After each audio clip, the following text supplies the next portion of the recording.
Selamat pagi. Assalamualaikum warahmatullahi wabarakatuh. Salam sejahtera untuk kita semua. Pertama-tama, saya ingin mengucapkan terima kasih yang sebesar-besarnya kepada LL Dikti Wilayah 3 yang telah mengadakan acara sosialisasi ini sehingga kami dari BAN PT dapat menjangkau dan menyampaikan secara langsung meskipun melalui Zoom informasi-informasi terkait pemantauan dan evaluasi keterpenuhan dari syarat peringkat akreditasi. Kami akan jelaskan ini dalam dua sesi atau dua tahap dengan narasumber yang berbeda. Jadi yang pertama saya akan mendahului menjelaskan tentang mekanismenya, tentang kebijakannya, sedangkan informasi yang lebih detail dan teknis terkait dengan instrumennya sendiri nanti akan disampaikan oleh Prof. Indriati.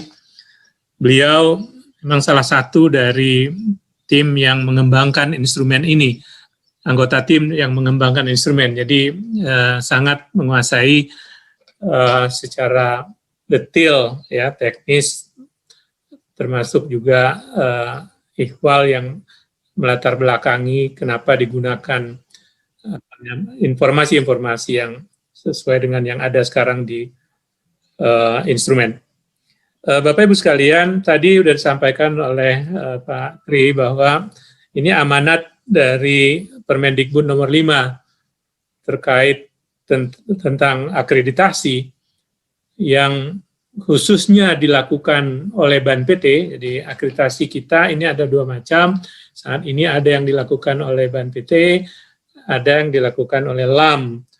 Nah, jadi yang kita bicarakan pada hari ini dalam konteks pemantauan ini adalah khusus untuk akreditasi-akreditasi yang masih diselenggarakan atau dilaksanakan oleh BAN PT. Nah, Permendikbud mengamanatkan bahwa pada saat SK berakhir, apabila tidak ada permasalahan, artinya bahwa syarat peringkatnya masih terpenuhi, maka BAN PT wajib memperpanjang. Ya. Nah, tapi dalam rangka mengetahui apakah masih terpenuhi atau tidaknya syarat peringkat akreditasi yang telah ditetapkan sebelumnya tersebut, BAN PT harus melakukan pemantauan dan evaluasi.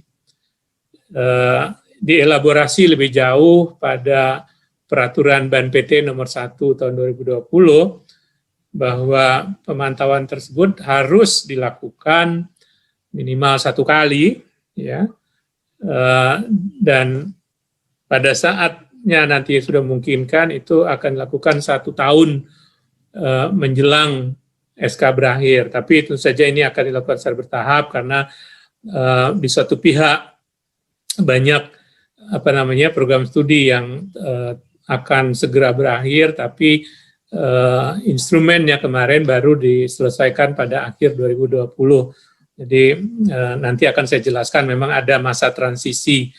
Nah, sekarang kita udah menggunakan instrumen ini sebagai instrumen standar dalam proses pemantauan dan Bapak Ibu dapat mendownload instrumen tersebut di website BAN PT atau di Sabto.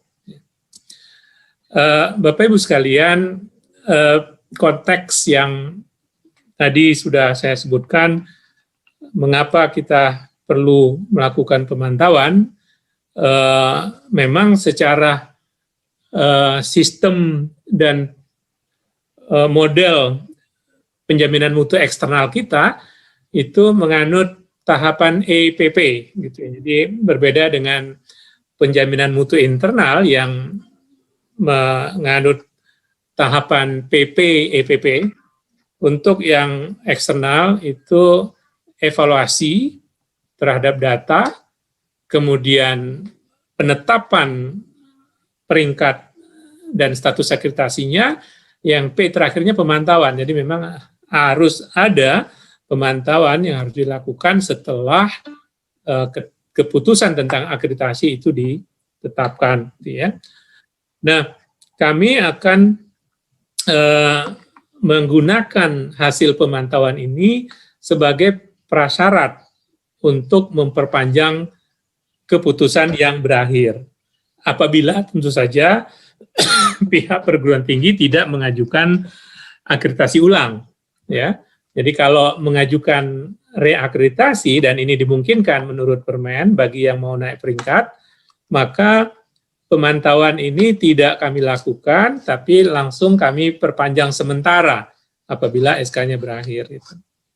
Oke, bagi yang tidak mengajukan untuk reakreditasi, maka kami akan melakukan pemantauan dan hasil pemantauan ini akan dijadikan dasar untuk memperpanjang atau tidak SK yang berakhir tersebut. Ya. Ada persyaratan bahwa meskipun SK persyaratan tersebut terpenuhi, tapi kalau status di PDDiktinya tidak aktif, maka kami juga tidak akan memperpanjang. Jadi sebetulnya selain pemenuhan persyaratan peringkat, Bapak Ibu juga harus menjamin bahwa status baik itu program studi maupun perguruan tingginya di PDDikti harus aktif.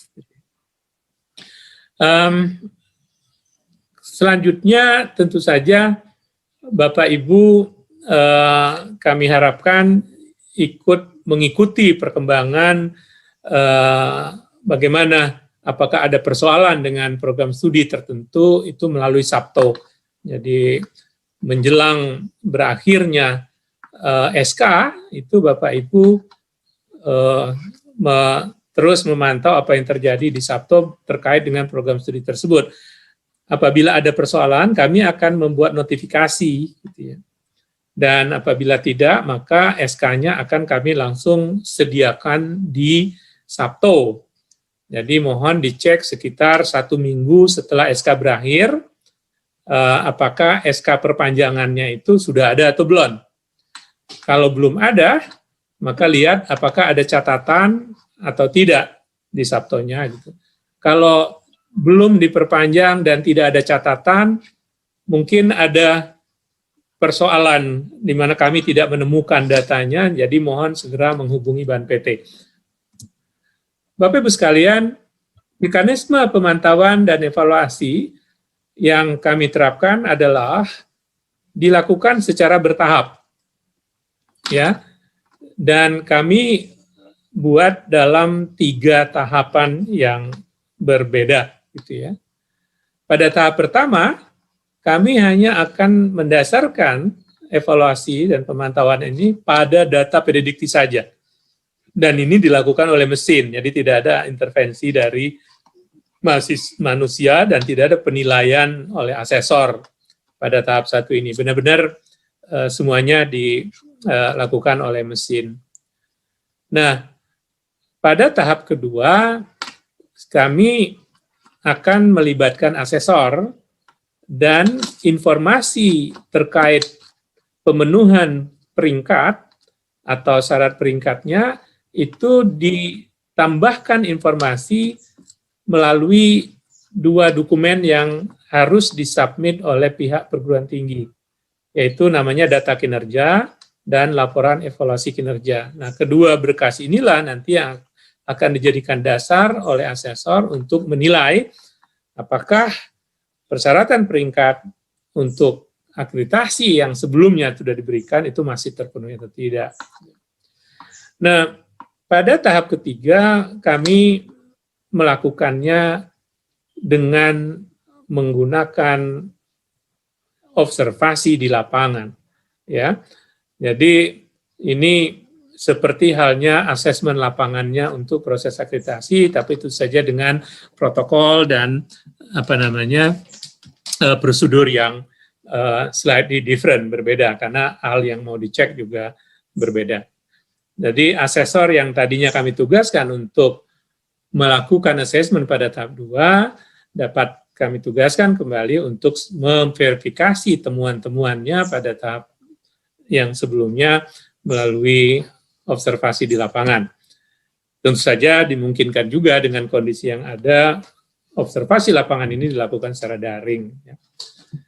Nah, Bapak Ibu sekalian, pemantauan ini dilakukan sebelum keputusan berakhir, sehingga pada saat keputusan berakhir kami sudah tahu apakah ini bisa diperpanjang atau tidak. Namun nanti saya jelaskan di belakang bahwa ada kalanya kami melakukannya itu sudah menjelang, bukan ada kalanya, kemarin sebelum instrumen ini siap dan disosialisasikan, maka kami melakukannya menjelang keputusan berakhir, tapi diberi waktu pihak perguruan tinggi untuk melakukan pemenuhan. Jika memang tidak terpenuhi, maka kami akan memasukkan Bapak Ibu pada tahap pemantauan tahap kedua. Bapak Ibu sekalian, prosedur untuk tahap pertama adalah sebagai berikut. Ya. Jadi pertama, kami akan menetapkan program studi atau perguruan tinggi mana saja yang harus dipantau pada suatu waktu tertentu. Jadi pada bulan ini mana saja, bulan depan mana saja, kami akan menetapkan, dan hasil dari daftar atau berdasarkan daftar yang harus dipantau tadi, maka kami akan mengeksekusi program kami di Sabto yang akan langsung berhubungan dengan PDDikti. Nah, output dari proses ini akan ditetapkan oleh Dewan Eksekutif di BANPT melalui pleno, siapa atau mana saja yang harus masuk tahap 2, mana yang sudah oke, artinya siap nanti pada saat berakhir tinggal diperpanjang. Ada dua kemungkinan keputusannya seperti yang barusan saya katakan.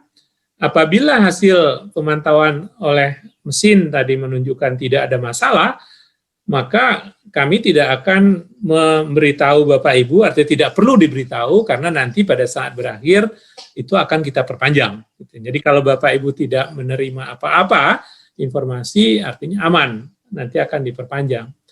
Tapi apabila hasil pemantauan menunjukkan bahwa berdasarkan data di PDDikti, maka syarat peringkat itu tidak lagi terpenuhi, maka kami akan memberitahu Bapak Ibu dengan notifikasi melalui Sabto bahwa Bapak Ibu masuk pada pemantauan tahap kedua dan harus memasukkan 2 berkas yang tadi saya sebutkan dan nanti akan diceritakan lebih rinci oleh Prof. Indri. Tentu saja apa yang dievaluasi pada tahap 1 yaitu adalah persyaratan pemenuhan untuk peringkat atau syarat perlu perpanjangan atau syarat perlu peringkat. Nanti akan dijelaskan oleh Bu Indri. Nah, ini selesai tahap 1. Gitu ya. Kemarin saya menyusuli surat untuk yang notifikasi tahap 2 yang pertama. Nanti saya akan jelaskan kenapa surat tersebut perlu kami susulkan. Kami baru menyadari bahwa ada beberapa kasus di mana data di PDDikti-nya itu tidak terbaca dengan baik. Padahal sebetulnya apabila data tersebut sudah dibetulkan, artinya dapat dibaca dengan benar gitu, dan Bapak Ibu sudah membetulkan datanya di PDDikti, maka sebetulnya dia tidak harus masuk tahap 2. Oke, bagi yang sudah ditetapkan masuk tahap 2, maka kami akan memberi 2 opsi. Gitu ya. Opsi pertama adalah merapikan dulu, artinya membetulkan data-data di PDDikti yang menyebabkan dia masuk tahap pantau, kalau memang dipandang ada kesalahan. Tapi apabila tidak ada kesalahan di data PDDikti, maka Bapak Ibu langsung saja mempersiapkan ataupun menyusun berkas DK, artinya data kinerja, dan laporan evaluasi kinerja. Nah, kami beri waktu 3 bulan untuk menyiapkan kedua berkas ini. Sebetulnya nanti akan Ibu Bapak lihat dari penjelasan Prof. Indri, sebulan sih mestinya juga cukup gitu kalau dikerjakan dengan seksama.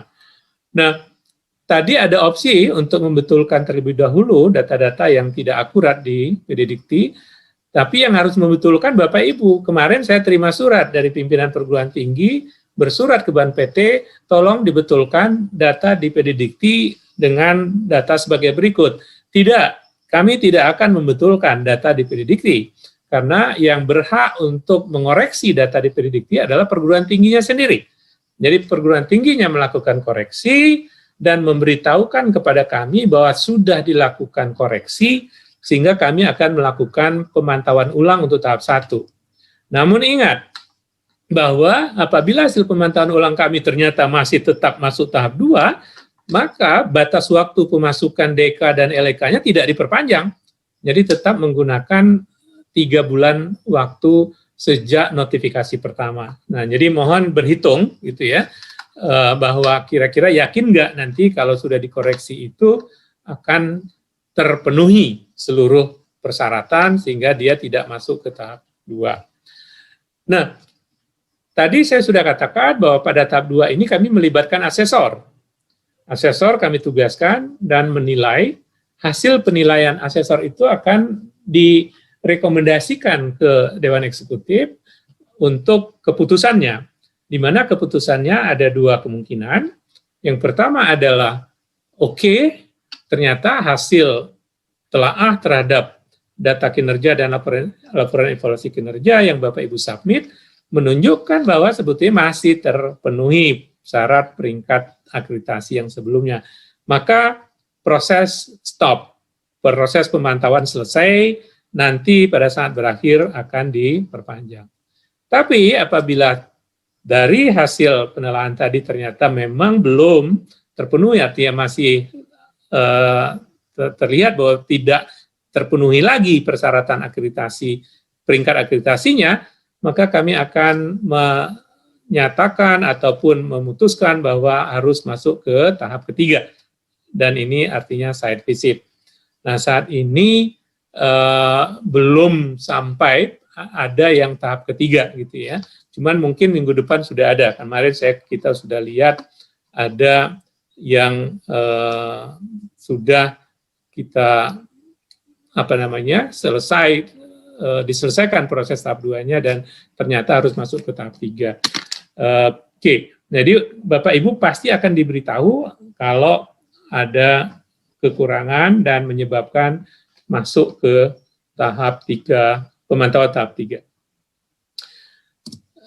Bapak Ibu sekalian, pada tahap 3 itu isinya sebetulnya kayak AL, ya.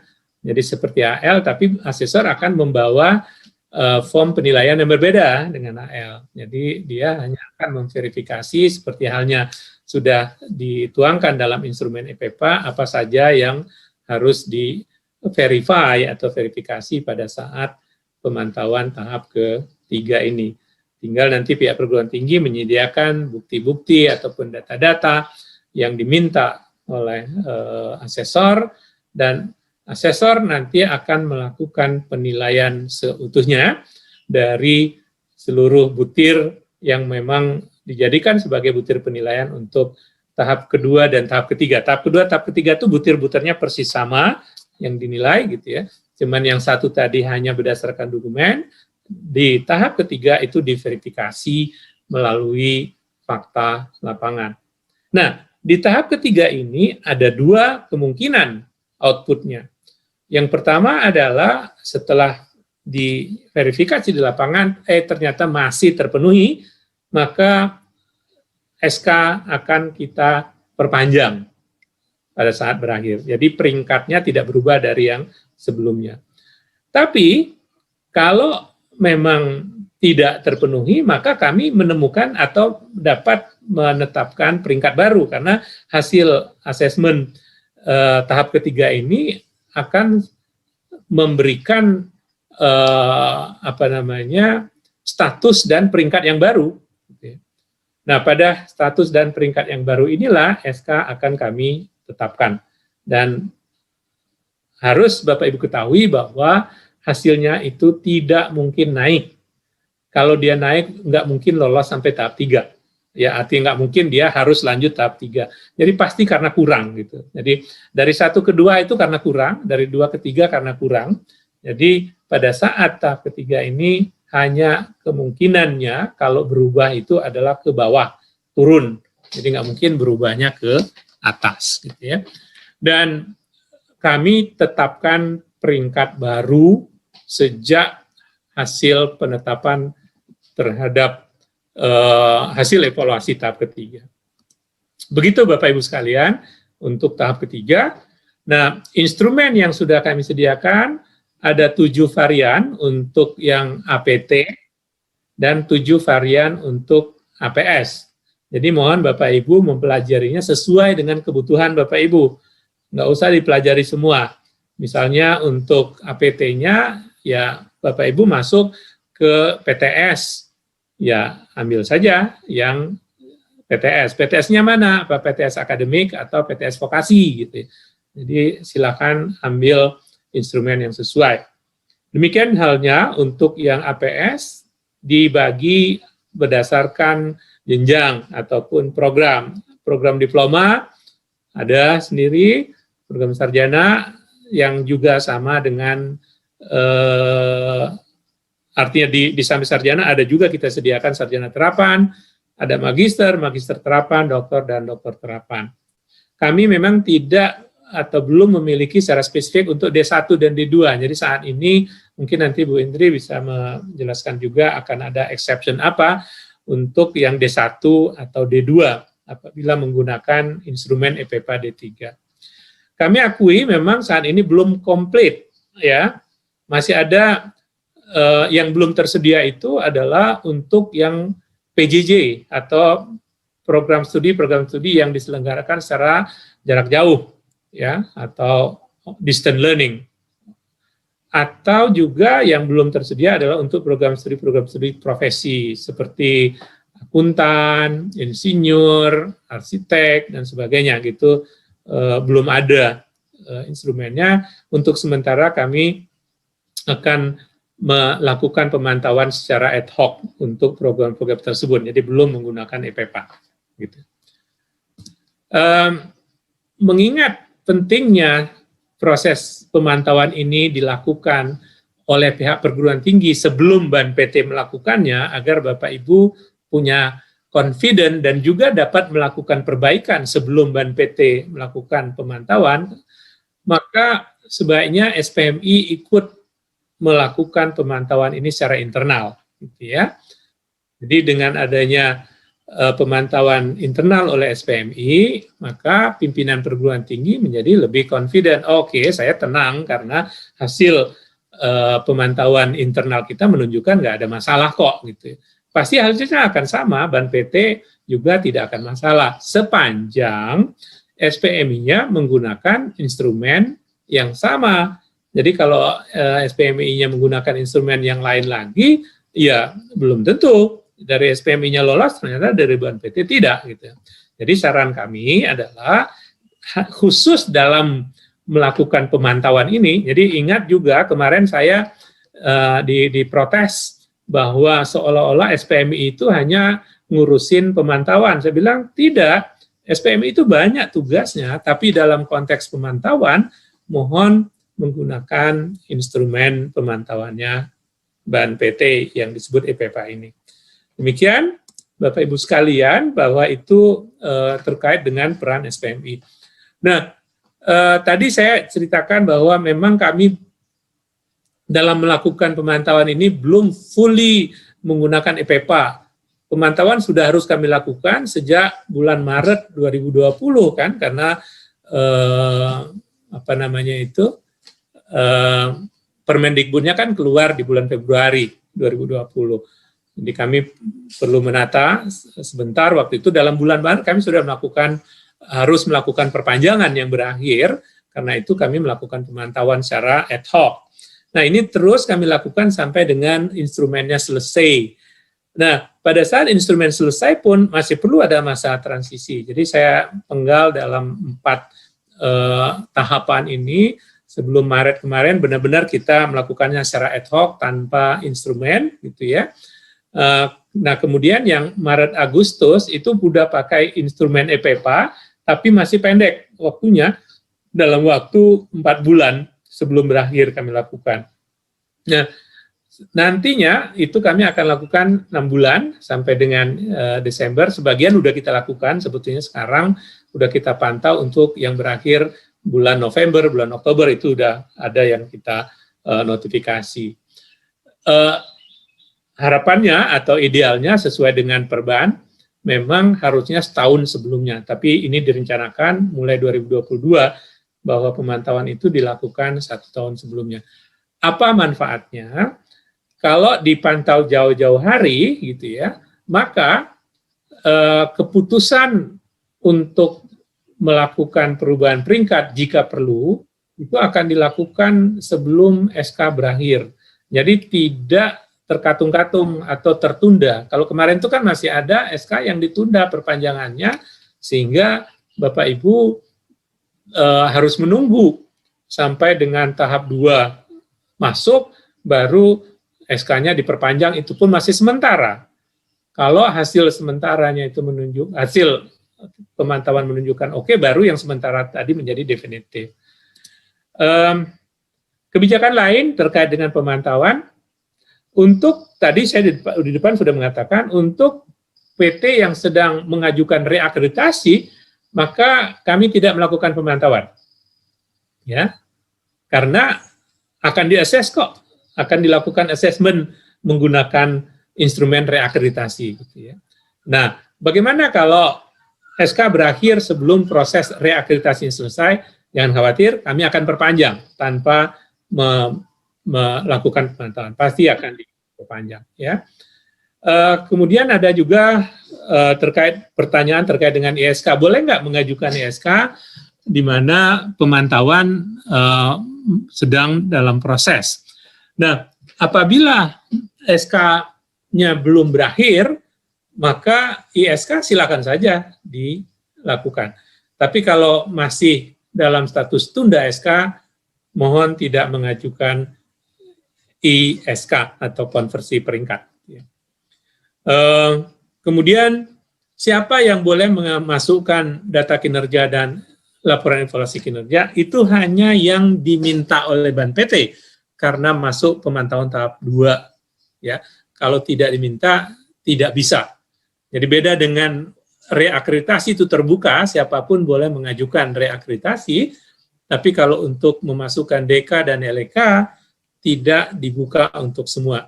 Jadi kemarin soalnya ada yang begitu semangatnya, Pak, saya mau masukkan DK LK, masuk pantau tidak? Tidak, dia bilang, ya nggak bisa. Gitu ya. Oke, mau menjelaskan lagi terakhir tentang kendala data kita DPD Dikti. Kami akui memang validitas dan kelengkapan data DPD Dikti itu masih belum sempurna, gitu ya. Contohnya data terkait DTPS itu kan nggak ada DPD Dikti. Lantas bagaimana caranya? Kita mendekatinya dengan dosen, menghitung seluruh dosen yang terlibat dalam proses pembelajaran pada TS terakhir. Ini kan transaksi akademik, berarti kan transaksi dosen-dosen yang ikut mengajar di program studi itu. Tentu saja ini pasti lebih dari DTPS, tapi nggak apa-apa, dia lebih dari DTPS ininya, karena kan yang akan menjadi persoalan itu kalau dia kurang DTPS-nya.